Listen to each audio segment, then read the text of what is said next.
Welcome everybody into Fabac's Boardroom episode 1.0. My name is Brandon Fabac, joined today with Matthew Martin. We're here to talk about our world that we live in, basically.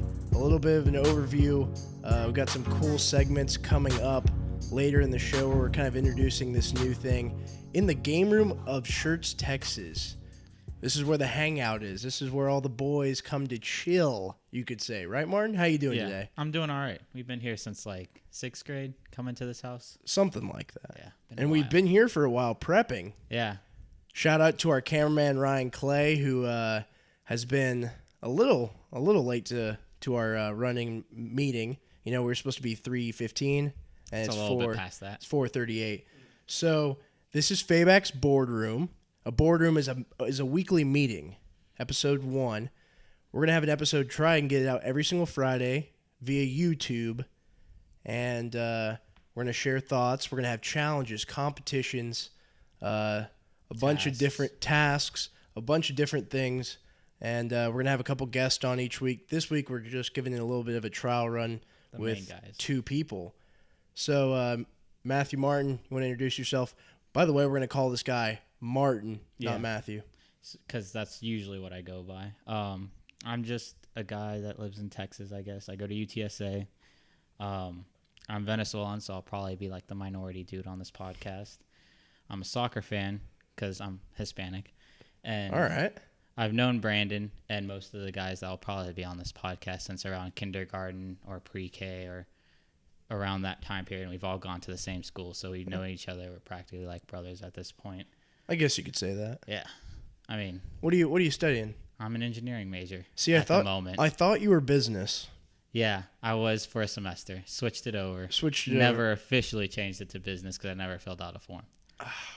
Because I wasn't committed to engineering at this point. But well, like I said earlier in the show, my name is Brandon Fabac, radio host in Manhattan, Kansas on 91.9 KSDB Sports Talk. I used to be the news director there, and now I am just a part of the sports staff, and also do a little bit of production work for K-State HDTV. Shout out to those guys. Do you want to get right into it, Martin? All right, let's go. Let's do it. Our first segment of the afternoon, Investigation Station. I'm going to give you a couple questions. Answer them truthfully, Martin. You got me? All right. You sure? I think so. All right. I got some ideas. Who is the messiest person you have ever met, and give me a reason why? So it would either have to be between our friend JP, who... Ooh, James, man. He's a pretty messy person. His room, not as bad because his parents make him clean it up after himself, but when he's home alone, you can kind of tell how he probably would live if it was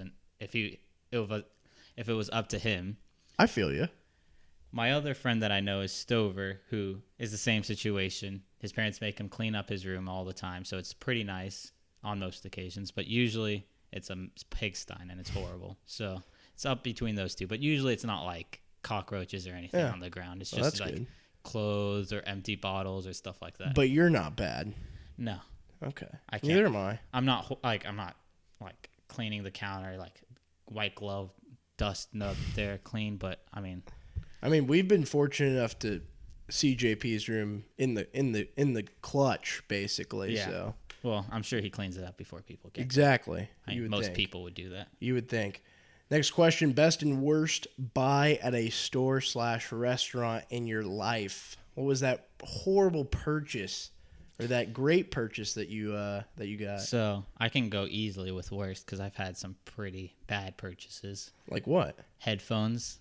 Sometimes you might like, oh, these are cheap. I can use these because my other ones broke. But then those break like a week later. Like some headphones like these that you put on, the top part might be just plastic, and you pop it, and it just breaks the first time you put it on. Be careful with those headphones, Martin. It's happened to me multiple times. That's why you don't get cheap headphones. I'm watching you. Yeah. All right, best. You have a best buy? A car. That's a pretty decent buy here in Texas because you need it to go everywhere. How much did you pay for it? Not too much. All right. A lot better than what it's worth. I'll say that. Most unfavorable moment in school, favorite school, or most unfavorable school memory. Sorry, I almost said favorite. It's a little bit more difficult just because I probably have blocked him out, but it's going to take me a second Any to think about it. detentions or anything? Not really, no. I never They was used to like, give those behavioral warnings. yeah, I remember that. I did get those, but mine were funny. Yes. Well, that's not an embarrassing or okay. Well, one of them unfavorable. Okay, so They one didn't of them, favor you. we had a teacher, Mr. Tomlin, which most people were on the fence about whether they liked him or not. I had him for reading with my friend Stover, who I mentioned previously. And he dropped a pencil, so I handed him the pencil because I'm a great guy. And he grabbed it, and then the moment he grabbed it, I took my hand and swatted it out of his hand because I'm not that nice of a guy. And then our teacher looked at me and said, "Don't do that again." So naturally, I gave the pencil back to him. Teacher turned around, and I swatted it again. And I got a behavior warning for that because somehow he knew. I got 2 stories. I think my most memorable of you that was against you was in theology class our senior year when Dr. Friesenon tells the entire room, stop talking. You know, everyone stop the side conversations, everything like that. Martin leans over, starts talking again. Half a second later, he goes, "Sir, get out of my class." What did I do? Yeah. What do you mean, what did you do? Yeah. I probably did. I was probably talking over when he told the class to be quiet. And then I think and then another one that was unfavorable to me that you did to me was in like 5th grade. I'm sitting in class and you stabbed me with a pencil right into my leg. I actually don't remember this, but I remember and the I mark. Still have the lead in my leg. There's a black mark in my leg. I wish I could show the camera. It's a little bit too high up. There's a black mark in my leg, and it's lead just sitting there for the rest of my life. I'm sorry. Yeah, it's all right. I haven't mentioned it yet. I mean, this is a funny story, though. Well, once again, thank you to Ryan Clay for holding down the camera work, and he's doing a very good job of that so far. Episode 1.0, Fabac's Boardroom. Martin, speaking of bored, and we're not going B-O-R-E-D. We're going B-O-A-R-D. So what makes you bored? B-O-R-E-D. Yes. Just not being able to do something, being in a bed all day. That's boring? Because you can't do anything. Like, if you're in bed all day, you can watch a couple of videos or something, keep yourself entertained. But then after a while, it's just like you want to get up and do something. And if you can't, then it's just like it really irritates you. So that's probably the biggest thing that makes me bored. Or school. Yeah. Hey, you gotta have those studies. Yeah, you do. Tell 'em, Martin. Anything else you would like to inform the viewers about? Not at the moment. Not at the moment. I'll think about it as we go. We're getting on Twitter eventually, and we're going to start a website up here soon, depending on how this first video goes. And we'll have probably some blogs in there as well. I haven't really decided yet, but hopefully you guys will follow us on those. We'll have more information next week when we have, more concrete evidence of whether this is worth our time or not. It's worth our time, but whether we're having a good fun out of it. We're having a good time, regardless of what happens. You ready for our next segment, Matthew Martin? Let's get to it. Let's get to it. They said what? NBA Finals Edition. The Cleveland Cavaliers trailing 3-0 against the Golden State Warriors. You know that. Yeah, Game 4 is tonight. Game 4 tonight at 8 p.m.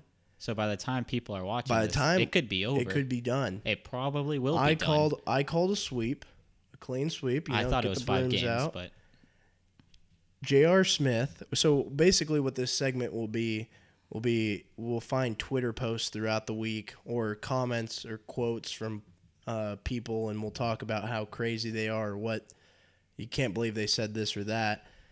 J.R. Smith, the Cleveland Cavaliers shooting guard, who he's been struggling of late. He had 16 points in the last game, but had 3 in the game 1 and 0 in game 2. Oh, wow. Yeah. And basically, he said, or he gets out of the shower after a game 3 loss. His phone's buzzing. And he goes, he looks at it, and it says J.R. Smith tweeted Cavs in 7. Yeah. I heard about Sure, this. JR, that's the mindset. Matthew Martin, what do you got to say about that? Well, it could easily be a hack. I mean, that's not unheard of Yeah, for he celebrities. said it was. Yeah, it's not unheard of for a celebrity to get hacked. But also, it could easily have been him too. I mean, if he's pissed or he thinks they're going to have a chance, then he might just tweet it, and then someone might come up to him and say, oh, you're not supposed to tweet that, or don't say that, it's unsportsmanlike. And also, if it was a hack, why wouldn't the hacker do more to the profile? If you have full access to it, why wouldn't he just like promote something else or say, go Golden State, or mess with them more? He's a Cavs fan. Could be. That could be my only. Could be, yeah. Yeah. I mean, that's why I would say the Cavs would win it. Yeah. But also, I'm sure he has like an iPhone 7. That stuff's waterproof. You could take it in a shower. The lesson here is to take your phone wherever you go. Don't leave it in the locker room. No. Yeah, I guess it could even have been like a teammate. Well, even regardless of whether he has his phone on him, it still can get hacked, and he's not on Twitter. Yeah, exactly. I mean, that's what I would have have thought it would have been. Tough situation. Magic Johnson earlier this week says that the Showtime Lakers could have swept this year's Warriors, who are up 3-0 on LeBron James. And for those of you that don't know the Showtime Lakers, Magic Johnson, Kareem Abdul-Jabbar, Michael Cooper, James Worthy, Byron Scott, those kind of teams. I think they had Kurt Rambis on there as well. Michael Thompson, who is, I believe, Clay's father. And so, I mean, that's Showtime Lakers. You know, that's some of the best players to ever play the game right away with Magic and Kareem. Do they beat this year's Golden State Warriors? Is Magic Johnson out of his mind? Draymond Green also found out about it, and he had a 10-second audio clip of him just laughing. And he said, that's what I have to say about that. Because he said they would have swept them. Yeah. That's a little bit difficult. I mean, I'm no sports or NBA fanatic like you are, but, I mean, I know somewhat of some basketball, and that seems pretty difficult to me to see the Warriors playing at the level they are with KD and Steph and Klay Thompson all healthy, doing well. Yeah. And for them to have swept them. It would be a good series, but I don't know if it'd be a sweep. Yeah. So he's crazy? I mean, he probably knows more about it than I do, but I would think that swept is a little bit much. Yeah. Beating them, maybe not, but swept is a little far. Sure. Talking about crazy, Robert Horry goes on the NBA Jump on ESPN and says that Hakeem Olajuwon was 20 times better than Tim Duncan. Yeah. What? And Paul Pierce and Steven Jackson, my boy Stack 5, were on the show with him, and he didn't even bat an eye. Yeah, they took it all. He was just like, stride. he goes, and he was 20 times better than Tim Duncan. And then all of a sudden you hear Steven Jackson go, what? Like, just, they couldn't believe it. Is Hakeem Olajuwon, or was he 20 times better than Tim Duncan? No,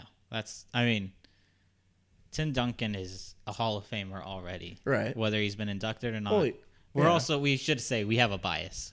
At least I'm a big Spurs fan. You yes, are I am. too. I am. So we do have a certain bias and to Tim Duncan. Hakeem is in the Hall of Fame as well. Yeah.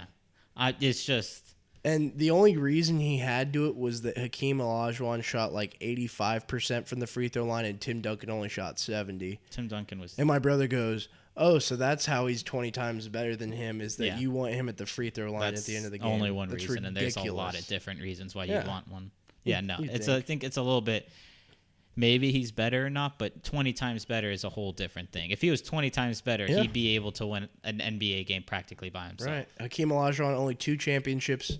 Timmy D with 5. Robert Horry with 7. And he is 7th. He is 7th all time. He's tied with 2 other players. He has won 7 NBA championships, 2 with the Rockets, 3 with the Lakers, and 2 with Los Spurts. So a little bit of callback. Michael Thompson is indeed the father of Klay Thompson. Yeah, that's what I thought. Just wanted to clarify that part. All right, we're ready for it. Are you, Martin? The moment everyone's been waiting for. Okay, let's get to it. It is called Rant or Chant. And this is a little, rant.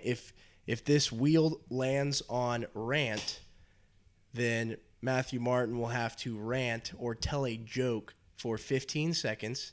If it lands on chant, he will have to sing a song for 15 seconds by himself. No music to help him out. Man, I hope it lands on rant. All by himself. I'm hoping for chant. I know you are. I want some often. Oh, that's not going to be the song. Are we ready? Go for it. And we're spinning. And you got rant by this much. All right. Hit me with your joke. All right. Well, you dodge a bullet. I've told Brandon this before, but so I'm Venezuelan, and I have a lot of family who still live in Venezuela and work in hospitals there. So one common thing to do in Venezuela is, or not Venezuela, but when you have a kid, you name the kid on the spot, and you kind of want to name them something like nice or pretty sounds nice to the ear. And right. So in Venezuela, some lower class people, I don't want to be derogatory to them, but they don't have much money. They're not too smart in their own way. They have certain talents and stuff, but they're not intelligent, like book smart. So what they'll do is they'll see something like Air Jordans, and they might say, oh, that's like high class. Jordans are what American people wear. I want to name my kid after that. So a kid's name might be Air Jordan. The one that I remember very clearly of my cousin telling me about, who was working in the room where babies would be born, I can't remember what the name. But she said that people would see U.S. Navy ships off on the coast, and they'll say like SS whatever, and they won't be able to know what that means. But what it'll say is U.S. Navy, and so they'll like, oh, that's a fancy ship. I bet people who live there are nice. So then they'll name their kid Usnavi, which means U.S. Navy. And so that was one of the conversations I've had with my cousin in 4 or 5 years or something ago, and it's still stuck with me, just because it's so comical. Just to them, it's not seen because the letters are all together, so it sounds like right. Usnavi would be a word, and then with their accents are in Spanish, it would be Usnavi. But just to us, it's so crazy to think about. And you are Venezuelan. Yeah. Okay. Yeah, and that's not racist. Yeah, I know. I didn't say it was. I know. I'm just saying I have experience. Been to Venezuela 4 times, I think. That's in a while. Yeah. Okay. Anything else for our viewers to know? Just that we would like also to have critical input about how we're doing and opinions y'all might have or suggestions, because like we said, we're just starting off. We need to get more ideas, have maybe some other people's ideas. I agree. And we can work leave a review. Yeah, exactly. YouTube reviews. Yeah. I'm a Yelper now. All right, that's a little weird, but okay. Coming up on next week's show, Matthew Martin versus myself for the sports champion title. We'll go out, play some baseball. We'll have footage of it on this next week's broadcast. This is the first time I'm hearing about this. We're gonna have some shooting competitions, everything. Shooting soccer, basketball. Shooting? Oh, okay. And we'll have a ton football. We're gonna go around the block, and we're gonna have footage of all that, and we will be crowning a sports champion for Fabac's Boardroom. The last part should be soccer competition. Okay. Yeah, we'll figure out something. Could win that. We're gonna have some pranks for the viewers. This is gonna be a lot of pre-recorded stuff on there. Little segments. And we are going to attempt, I will not say which world record, but we are going to try and break a world record. Okay. I could do that. Whatever it is, I'll do it. You'll do. Well, I'm gonna not. Okay, that no, much. He'll do it. Okay, he's doing it. Matthew Martin over there, Brandon Fabac. This is Fabac's Boardroom episode 1.0. Thank you everyone for listening in, and we will see you next Friday.